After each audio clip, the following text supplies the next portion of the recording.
Joining you right now is California Congressman Ted Lieu, a Democratic member of the House Judiciary and Foreign Affairs Committees. He is also vice chair of the House Democratic Caucus. Welcome, my friend. It's good to see you, particularly on this holiday weekend. First question, what options do Democrats have to push back against the High Court's rulings? Thank you, Alex, for your question. Let me first say that the American public increasingly see this court as corrupt and facing a legitimacy crisis. We already have two Supreme Court justices who are conservative, who took lavish gifts from conservative billionaires and failed to disclose them in violation of all known ethical principles and the rule of law. And then they're making these decisions that harm ordinary Americans. So in terms of decisions, for example, that affect student loan debt, we can pass laws that fix that.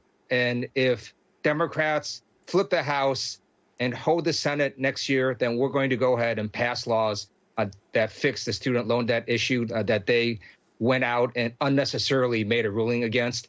They also unnecessarily reached out and made a ruling against the LGBT case where there was no evidence that a gay couple had even submitted a request for a website design. Yeah, that was a detail. I'm glad you shared that. It was pretty profound. That having been said, some lawmakers, as you know, are calling to expand the Supreme Court. Now, President Biden opposes the idea, saying that it would, quote, politicize it, maybe forever. Where do you stand? There's nothing magical about the number of Supreme Court justices at 9. The Constitution does not set a number.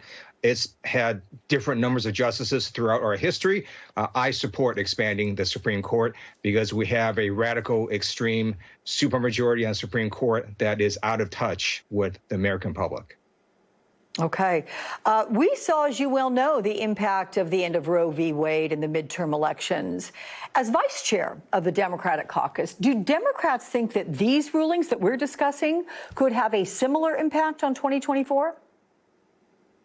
These rulings are all part of a pattern of taking away people's rights, of showing that this court is not only out of touch with the American public, but they are not acting as a court where you're supposed to decide cases and controversies. They're actually reaching out and deciding policy. So, for example, again, this website designer case is so significant because there was no actual case. It was a fake plaintiff with a fake demand that somehow they got this alleged request to make a wedding homosexual website that was never made a request of. And so when a court reaches out and makes decisions for no good reason, that is setting policy. And you've got a conservative Supreme Court that is trying to do that against prior judicial precedents. Let's switch gears here, sir. The Independent reports that prosecutors may bring 30 to 45 additional criminal charges against former President Trump. This in the documents case. Sources saying the DOJ is preparing to bring a superseding indictment, and they could be brought in a different venue, depending on how the current case is going. Trump, as you know, is already facing 37 counts. But adding charges on top of that, any concern prosecutors are spreading themselves too thin? Would more charges incite more criticism of being political? Donald Trump, like any other criminal defendant in America, is entitled to the presumption of innocence in a criminal court of law. If prosecutors want to convict him, they have to do that beyond a reasonable doubt before a jury of regular Americans. And it's completely up to the prosecutors to put forth what charges they believe that Donald Trump violated, and to have the crimes of which he is charged against, have that evidence come before these regular citizens on the jury. So we're just going to see what these prosecutors do. It is their criminal process that has worked for all prior defendants. There should be no difference with Donald Trump. What about the new report from the Washington Post, which is detailing yet another Trump phone call related to the 2020 election, this one to Arizona Governor Doug Ducey, referring specifically to his shortfall of more than 10,000 votes in that state. It comes as federal prosecutors investigating efforts to overturn the 2020 election have now interviewed former Trump lawyer Rudy Giuliani, as well as Georgia Secretary of State Brad Raffensperger.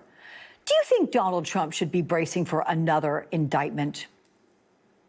Well, you know, today is Sunday, so we learn again that Donald Trump lost Arizona. And if you read the article in the Washington Post this weekend, it's very clear that the governor of Arizona told Donald Trump that he lost Arizona, that they investigated all these alleged false claims and found there weren't any. And you had multiple court cases in Arizona all showing that the voters of Arizona voted for Joe Biden over Donald Trump. Trump simply lost. He's a loser, and he tried to cheat his way into power. And again, we find that the system held, and it prevented cheaters like Donald Trump from illegitimately claiming the presidency of the United States. Let me ask you about Republican Marjorie Taylor Greene renewing calls to expunge former President Trump's 2 impeachments during a South Carolina rally yesterday. Take a listen to this. Working with the GOP conference chairwoman, Elise Stefanik, to correct the wrongs of the past. President Trump's political impeachments, led by Nancy Pelosi, Adam Schiff, and the Democrats, were so egregious that they must be erased from history. Quinn Katzner from you, sir, if you could. You were an impeachment manager in Trump's second Senate trial. What does it say to Americans if Republicans actually end up voting for this?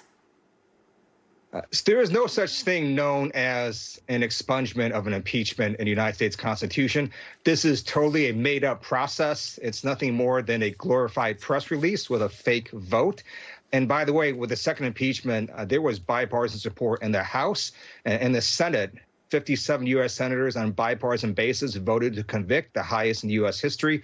The Constitution does set a high threshold of 2/3, but you can't just erase that. It was televised. Millions of people saw it. And this is just more stupid stuff from a radical Republican caucus. And there you have it, Congressman Ted Lieu. Many thanks for your time, as always.